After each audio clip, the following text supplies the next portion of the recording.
The rescue mission. Captain Ilara Chen stood on the bridge of the UES Horizon, her dark eyes fixed on the swirling nebula that filled the view screen. The colors danced, mesmerizing in their beauty, but Ilara knew better than to be lulled by the spectacle.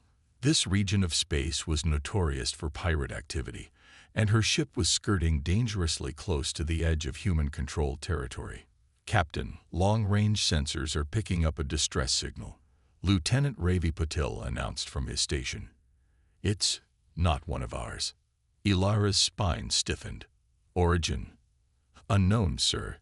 The signal's badly degraded, but it's definitely coming from within the Crimson Expanse." The Crimson Expanse. Even hardened spacers spoke the name in hushed tones. It was a lawless stretch of space, claimed by neither humans nor any of the known alien species. To venture there was to invite disaster. "Put it on screen," Ilara ordered. The nebula vanished, replaced by a grainy, static-filled image. A face appeared, distinctly alien, with iridescent scales and large lamp-like eyes. The alien's voice came through in broken fragments. "Under attack. Life support failing. Please, anyone." The transmission cut out abruptly. "Sir," Commander Jack O'Neill, her first officer, spoke up. "Starfleet regulations are clear. We're not authorized to enter the Expanse without explicit orders." Ilara knew he was right. More than that, she knew the risks. Entering the Expanse could be seen as an act of aggression by any number of species. It could spark a diplomatic incident or worse. But those eyes haunted her. The fear in them had been all too human. "Plot an intercept course," she said firmly. O'Neill's eyebrows shot up. "Captain."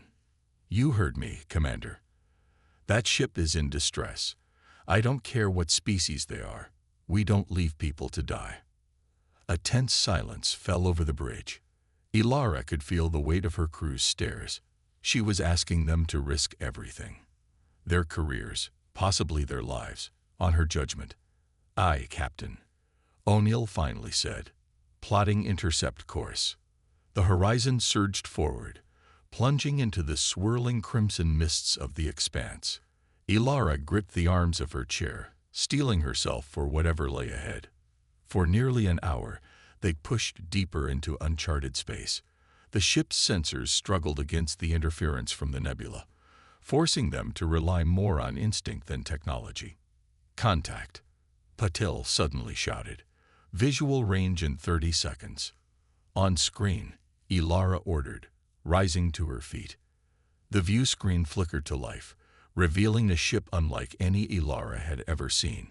It was organic in shape, more like a vast, crystalline creature than a vessel. And it was clearly in dire straits. Huge sections of its hull were blackened and scarred, and debris floated in a cloud around it. "Life signs," Ilara demanded. "Faint, but present," Patil reported. "I'm reading at least 50 individuals aboard." Ilara's mind raced. 50 lives hanging in the balance. 50 souls counting on her next decision. "Sir," O'Neill's voice was tight with tension. "We've got company." 3 sleek, predatory ships materialized from the crimson haze. Their designs were unmistakable. Tychon raiders, the most feared pirates in this sector of the galaxy. "Red alert," Ilara barked. "Shields up, weapons online." The bridge erupted into a flurry of activity as the crew prepared for battle. Ilara's heart pounded, but her voice remained steady as she opened a channel to the alien vessel. "This is Captain Ilara Chen of the UES Horizon. We're here to assist. Prepare for emergency transport." There was a moment of static, then a reply came through. The same alien voice from the distress call, thick with relief. "Thank the stars. We thought all hope was lost." Ilara allowed herself a small smile before turning her attention to the looming threat. The Tychon ships were closing fast. "Weapons charge. Evasive maneuvers," she ordered. "Lieutenant Ramen, target their weapons systems. We need to buy time for the evacuation." The space around the horizon lit up with weapons fire. Ilara gripped her chair as the ship shuddered under the assault. Shields at 80%. O'Neill reported. Transport team reports first group of survivors aboard. Patil added. Ilara nodded grimly. They were committed now. There was no turning back. For what felt like an eternity, the horizon danced through the crimson mists, trading fire with the raiders while shuttling groups of survivors aboard. Ilara's orders came rapid fire, guiding her ship and crew through the chaos of battle. Direct hit on their lit ship. Raman shouted triumphantly as one of the Tycon vessels listed to the side, venting atmosphere. Last group of survivors transported, Patil announced. All accounted for. Ilara allowed herself a moment of relief before refocusing. Get us out of here, maximum warp. The Horizon's engines flared to life, catapulting the ship back towards friendly space. The Tycon ships gave chase for a time, but soon fell behind, unwilling to leave their hunting grounds. As the adrenaline of battle faded, Ilara became acutely aware of what they'd just done. They'd violated orders, engaged in combat in disputed space, and taken on a shipload of unknown aliens. The repercussions would be severe. But as she looked around at her crew, battered and exhausted, but alive and triumphant, she knew she'd made the right choice. Commander O'Neill, she said, straightening her uniform. You have the bridge. I'm going to greet our guests. As the turbolift doors closed behind her, Ilara took a deep breath. First contact situations were delicate in the best of circumstances. This one promised to be particularly challenging. But as she steeled herself for what lay ahead, a small part of her couldn't help but feel excited. They'd just opened a door to a new chapter in human history, and whatever came next, Ilara Chen and her crew would face it head-on. First contact and cultural clash. The turbolift doors hissed open, and Captain Ilara Chen stepped into organized chaos. The Horizon's medical bay was a flurry of activity, with human medical staff rushing between beds occupied by their alien guests. The air was filled with a cacophony of unfamiliar languages and the beeping of medical equipment. Dr. Amelia Santos, the ship's chief medical officer, hurried over to Ilara. Her normally pristine lab coat was stained with an iridescent fluid that Ilara assumed was alien blood. Captain, Santos said, her voice strained, we've got our hands full here. 53 survivors, all suffering from various degrees of decompression sickness and radiation exposure, and their physiology. She shook her head in wonder. It's unlike anything I've ever seen. Ilara nodded grimly. Do what you can, Doctor. Are any of them in condition to speak with me? Santos gestured towards a bed near the back of the bay. That one. She seems to be their leader. And Captain. The doctor hesitated. Be careful. There's something off about her. I can't put my finger on it, but... Understood. Ilara cut her off gently. I'll be cautious. As Ilara approached the indicated bed, she got her first clear look at one of their rescuees.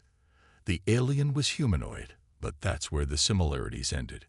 Her skin was covered in fine, iridescent scales that shifted color like oil on water. Large, almond-shaped eyes blinked up at Ilara, pupils contracting in the bright light of the medbay. Greetings, Ilara said, activating her universal translator. I'm Captain Ilara Chen of the United Earth Alliance Starship Horizon. Can you understand me? The alien's eyes widened, and she sat up straighter. Yes, I understand. I am Zira, first princess of the Luminary Collective. Her voice was melodic, with an undertone that reminded Ilara of wind chimes. You saved us. Ilara smiled warmly. We responded to your distress call. It's what any... You should not have come. Zira interrupted, her tone suddenly sharp. Your presence here violates numerous interstellar treaties. The Luminary do not recognize human authority in this sector.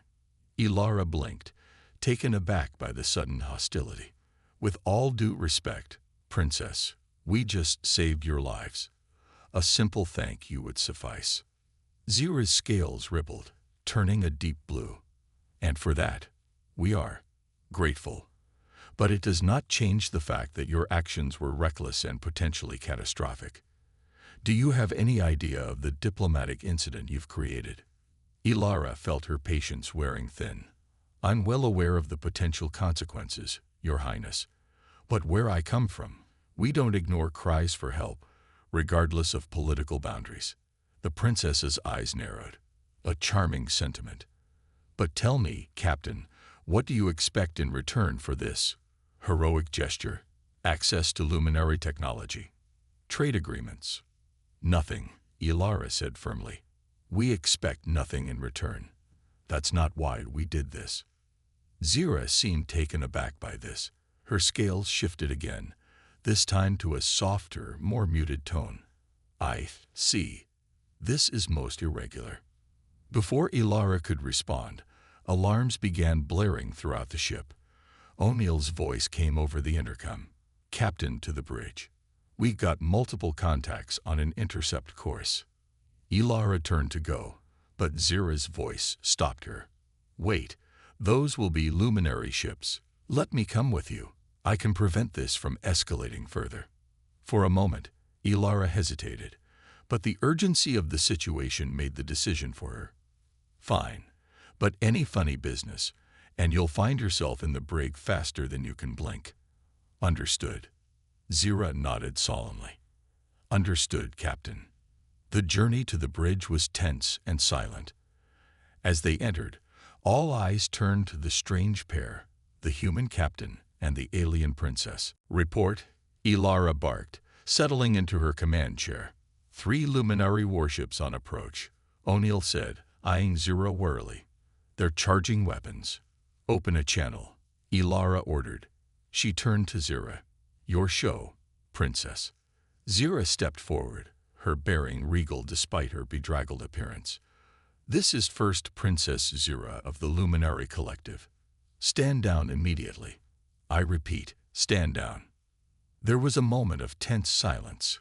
Then a new voice filled the bridge. Princess Zira, are you unarmed? We detected weapons fire and feared the worst. I am well, Commander, Zira replied. Thanks to the actions of this human vessel, they responded to our distress call and saved us from Tychon raiders. The luminary commander's voice was thick with disbelief. Humans? But why would they help us? Ilara stepped forward. Because it was the right thing to do. We don't need any other reason. Another long silence followed. Finally, the luminary commander spoke again. We are in your debt, humans. Princess Zira, what are your orders? Zira's eyes met Ilara's, and for a moment, the captain saw something soften in those alien orbs. Stand down, weapons. Escort us back to luminary space. She paused, then added, and prepare quarters for our human guests. I believe we have much to discuss. As the tension on the bridge dissipated, Ilara felt a wave of relief wash over her. They'd averted a crisis for now, but she knew this was just the beginning. Zira approached her, scales shimmering with an emotion Ilara couldn't quite read. It seems I owe you an apology, Captain Chen. And a thank you. Your actions today have given me much to think about. Ilara nodded, allowing herself a small smile. That's a start, Your Highness. Now, how about we sit down and have a proper chat? I think both our peoples could benefit from learning a little more about each other. As they left the bridge together, human and luminary side by side, Ilara couldn't shake the feeling that they were on the cusp of something momentous. The galaxy, it seemed, was about to get a whole lot more interesting. The looming threat. The days that followed were a whirlwind of diplomatic negotiations, cultural exchanges, and tense moments as the UES Horizon traveled alongside the luminary fleet. Captain Ilara Chen found herself constantly mediating between her crew and their alien guests, navigating a minefield of misunderstandings and centuries-old prejudices. But amidst the chaos, Ilara couldn't help but notice the change in Princess Zira. The initial hostility had given way to curiosity, and more than once, Ilara caught the luminary royal watching her with an unreadable expression. It was during one such moment, as they sat in Ilara's ready room reviewing star charts, that everything changed. "Captain," Zira said suddenly, her scales rippling with an urgency Ilara had never seen before. "There's something I need to tell you, something I should have shared days ago." Ilara leaned forward, sensing the gravity in Zira's tone. "I'm listening." Zira's large eyes darted around the room, as if checking for eavesdroppers. "The attack on our ship, it wasn't random. We were targeted. By the Tychon raiders," Ilara asked, brow furrowing. Zira shook her head. "No, the raiders were just pawns. This goes much deeper." She took a deep breath. "Have you ever heard of the Void Collective?" Ilara felt a chill run down her spine. The Void Collective was little more than a rumor in human space, a shadowy organization said to be behind some of the galaxy's worst atrocities. "I thought they were a myth." "I wish they were," Zira said grimly. "But they're very real. And they're planning something big.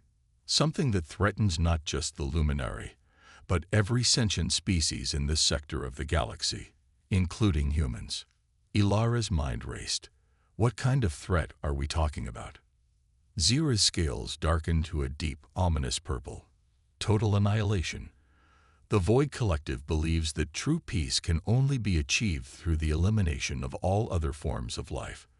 They've developed a weapon, a plea that targets the basic building blocks of organic matter. "That's insane," Ilara breathed. "How do you know all this?" Zira's eyes met Ilara's, filled with a mixture of shame and determination. "Because I was once one of them. I was raised in the Collective, groomed to be their agent within the Luminary royal family. But when I learned the full extent of their plans..." She trailed off, shuddering. Ilara felt as if the floor had dropped out from under her. She should feel betrayed, angry. But instead, all she felt was a deep admiration for Zira's courage in coming forward. "You defected," Ilara said softly. "That's why they attacked your ship. They were trying to silence you." Zira nodded. "And they won't stop. The Void Collective has agents everywhere, in the Luminary government, in other alien species, probably even in your Earth Alliance." Ilara stood, pacing the room as she processed this information. "We need to warn Starfleet Command. We need to..." "No," Zira said sharply, rising to grab Ilara's arm. "We can't trust anyone. Not until we have proof. If we go public with this now, the Collective will just go to ground. We'll never stop them." Ilara looked down at Zira's hand on her arm, feeling an unexpected jolt at the contact. "What do you suggest, then?" Zira's scales shimmered with determination. "We find proof. Together, your ship, my knowledge of the Collective. It's our only chance." For a long moment, Ilara stared into Zira's alien eyes, seeing the fear there, but also the hope. Finally, she nodded. "All right. But we do this my way. No more secrets between us." "Agreed." "Agreed," Zira said, her relief palpable. Over the next few weeks, the Horizon embarked on a covert mission, ostensibly continuing diplomatic talks, while secretly investigating Void Collective activities. Ilara kept only her most trusted officers in the loop: O'Neill, Santos, and a handful of others. As they worked together, Ilara found herself growing closer to Zira. The princess's quick wit and surprising depth of knowledge about various species made her an invaluable ally. And somewhere along the way, Ilara realized that her feelings for Zira were evolving into something more than just professional respect. It was during a late-night strategy session that things came to a head. They were alone in Ilara's quarters, poring over data on a suspected Collective base, when Zira suddenly looked up, her scales shimmering with an emotion Ilara couldn't quite place. "Ilara," Zira said softly, using the captain's first name for the first time. "I need to tell you something." Ilara's heart raced. "What is it?" Zira hesitated, then surged forward, pressing her lips against Ilara's in a kiss that was alien and familiar all at once. For a moment, Ilara was too shocked to respond. Then, slowly, She found herself kissing Zira back, marveling at the softness of her scales, the strange but intoxicating scent of her. When they finally broke apart, both were breathing heavily. "I'm sorry," Zira said, scales flushing a deep red. "I shouldn't have." "No," Ilara said, cupping Zira's face gently. "Don't apologize. I feel it too." They stared at each other, the weight of their revelation hanging in the air between them. But before either could speak again, the ship's red alert klaxon began blaring. "Captain to the bridge." O'Neill's voice came over the comm. "We're under attack." Ilara and Zira shared one last, lingering look before racing for the door. As they ran, Ilara couldn't shake the feeling that everything was about to change. The Void Collective had made their move. The final battle for the fate of the galaxy was about to begin. Battle for survival. The bridge of the UES horizon was a maelstrom of activity as Captain Ilara Chen and Princess Zira burst through the turbolift doors. The view screen showed a terrifying sight, a massive, pitch-black vessel that seemed to absorb the very starlight around it. "Report," Ilara barked, sliding into her command chair. "Void Collective ship decloaked off our port bow," O'Neill responded, his face grim. "They opened fire without warning. Shields are holding at 78%, but their weapons are like nothing I've ever seen." Zira's scales had paled to an ashen gray. "It's the Nemesis," she whispered. "The Collective's flagship. If it's here, then this is it," Ilara finished. "The endgame." She turned to her communications officer. "Broadcast on all frequencies. We need to warn everyone." But before the message could be sent, the horizon rocked violently. Sparks flew from consoles as crew members were thrown from their stations. "Direct hit," the tactical officer shouted. "Shields down to 50%. Ilara gritted her teeth. "Return fire. All batteries." The horizon's weapons lashed out, but they seemed to have little effect on the Nemesis' impenetrable hull. Zira stepped forward, her eyes blazing with determination. "Captain, I have an idea. But it's risky." "At this point, I'm open to anything," Ilara said. "The Nemesis has a weak point," Zira explained quickly. "A quantum singularity that powers its main systems. If we could get a boarding party aboard and overload it." Ilara nodded, understanding the implication. It would destroy the ship from the inside out. She turned to O'Neill. "Assemble a team. We're going in." "Captain," O'Neill protested. "Regulations state." "Damn the regulations, Jack," Ilara cut him off. "This is bigger than Starfleet, bigger than all of us. I'm leading this mission." As the horizon continued to exchange fire with the Nemesis, Ilara, Zira, and a small team of elite officers prepared for the most dangerous mission of their lives. In the transporter room, Ilara found herself face to face with Zira one last time before the beam-out. "Ilara," Zira said softly, her scales shimmering with emotion. "If we don't make it through this," Ilara silenced her with a quick, fierce kiss. "We're going to make it. Both of us. That's an order." With a nod to the transporter chief, they dematerialized, rematerializing moments later in the dark, oppressive corridors of the Nemesis. The boarding party moved swiftly through the ship, guided by Zira's insider knowledge. They encountered resistance, Void Collective soldiers in midnight black armor, but the combined skills of the human officers and Zira's luminary abilities proved formidable. As they neared the engine room, Ilara couldn't shake a growing sense of unease. It had been too easy. And then, as they rounded the final corner, she understood why. Standing before the pulsing quantum singularity was a figure Zira clearly recognized. Her scales rippled with shock and fear. "Father," she breathed. The luminary male turned, his scales a deep, menacing black. "Ah, my wayward daughter. I had hoped you would see reason and return to us. But instead, you bring these humans to our sacred vessel." Ilara stepped forward, phaser raised. "It's over. We're shutting this operation down." Zira's father laughed, a chilling sound. "Oh, you misunderstand, Captain. This isn't an ending. It's a beginning. The cleansing has already begun." With a gesture, he activated a nearby console. On the screen, Ilara watched in horror as reports flooded in from across the sector. Planets, space stations, entire fleets, all reporting outbreaks of a mysterious, fast-spreading disease. "The plague," Zira whispered. "We're too late." "Not yet." "We're not," Ilara said firmly. She turned to Zira's father. "Deactivate it. Now." He smiled coldly. "I'm afraid that's impossible. The plague is self-replicating, designed to spread across the galaxy. Soon, all inferior life forms will be eradicated, leaving only the pure to inherit the stars." Ilara's mind raced. There had to be a way to stop this. And then, looking at the quantum singularity, an idea formed. Desperate, probably suicidal, but possibly their only hope. "Zira," she said quietly. "The singularity. If we overload it." Zira's eyes widened as she grasped Ilara's plan. It would create a subspace shockwave. It could disrupt the plague's molecular structure and destroy half the sector in the process. Zira's father sneered. "You wouldn't dare." Ilara met his gaze steadily.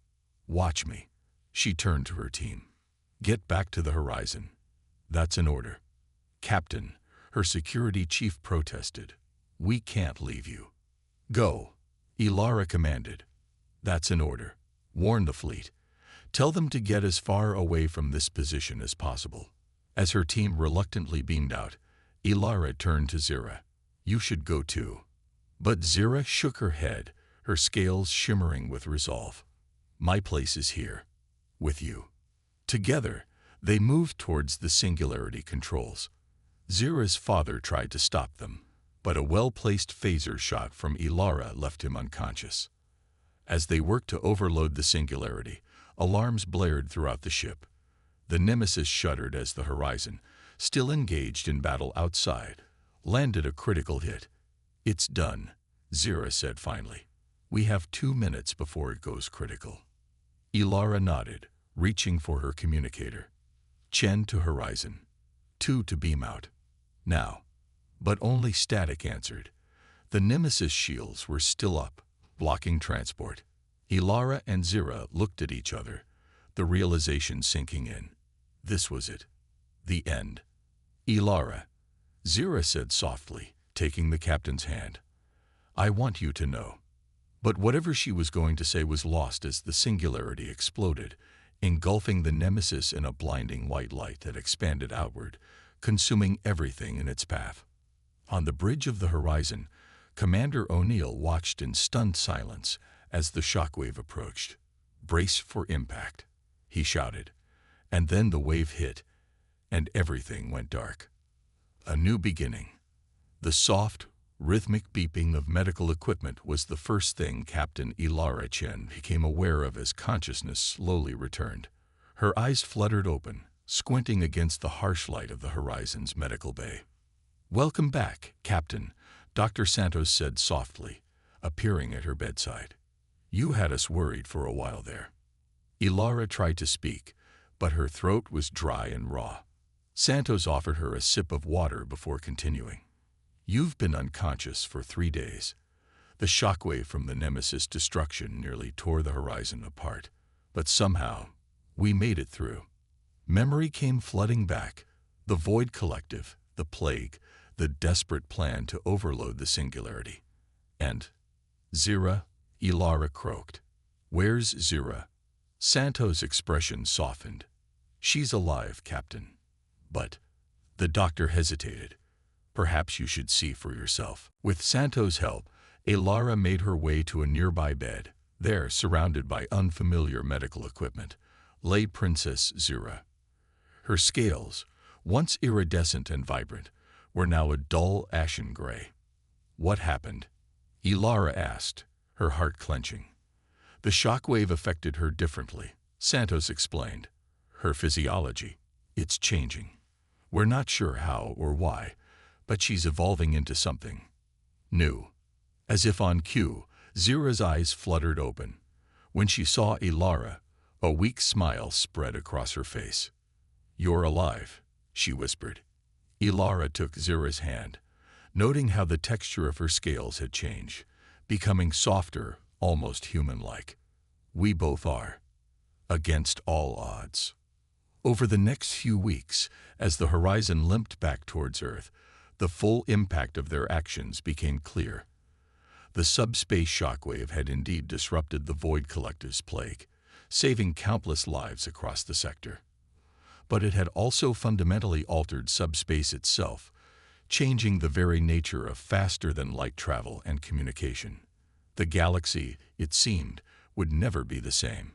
As for Zira, her transformation continued. Day by day, her alien features softened, becoming a unique blend of luminary and human characteristics. It was as if the universe itself was rewriting her DNA, turning her into a living bridge between their two species. 1 month after the battle with the Nemesis, Ilara stood before a panel of Starfleet admirals, Zira by her side. The hearing had been going on for hours, dissecting every decision, every action taken during their mission. Finally, Admiral Yoshida, the head of the panel, spoke. "Captain Chen, while your actions were unorthodox and in clear violation of numerous regulations, we cannot deny the results. You saved not just humanity, but countless species across the sector." She paused, her stern expression softening slightly. "The panel finds that your actions were justified given the extreme circumstances. You are hereby cleared of all charges." A wave of relief washed over Ilara, but Yoshida wasn't finished. "Furthermore, in light of the changed galactic landscape, Starfleet has decided to create a new division. One dedicated to exploring the new frontiers opened by the subspace alterations and to fostering cooperation between species." The Admiral's gaze shifted to Zira. "We would like you, Princess Zira, to act as our liaison to the luminary people and other alien species in this endeavor." Zira, still adjusting to her new hybrid form, straightened. "I would be honored, Admiral." "And Captain Chen," Yoshida continued, "we want you to lead this new division. Your unique experiences and demonstrated ability to bridge cultural divides make you the ideal candidate." Ilara felt a surge of excitement at the prospect. "Thank you, Admiral. I accept." As the hearing concluded and they left the chamber, Ilara and Zira found a quiet moment alone. Ilara took in Zira's new appearance, the subtle blend of human and luminary features that somehow made her even more beautiful. "So," Ilara said softly, "ready to explore a whole new galaxy together?" Zira smiled, her eyes, still large and alien, but now with recognizably human emotions swirling in their depths, meeting Ilara's. "Together," she agreed. "Always." As they sealed their commitment with a kiss, Ilara marveled at the journey that had brought them to this point. From enemies to reluctant allies, to something much deeper and more profound. Their love, like the new galaxy stretching out before them, was uncharted territory, full of challenges, but also infinite possibilities. And as the sun set over San Francisco Bay, casting the Starfleet headquarters in a warm golden glow, Captain Ilara Chen and Princess Zira, the human who dared to save an alien, and the alien who learned to love a human, stood hand in hand, ready to face whatever adventures the universe had in store for them.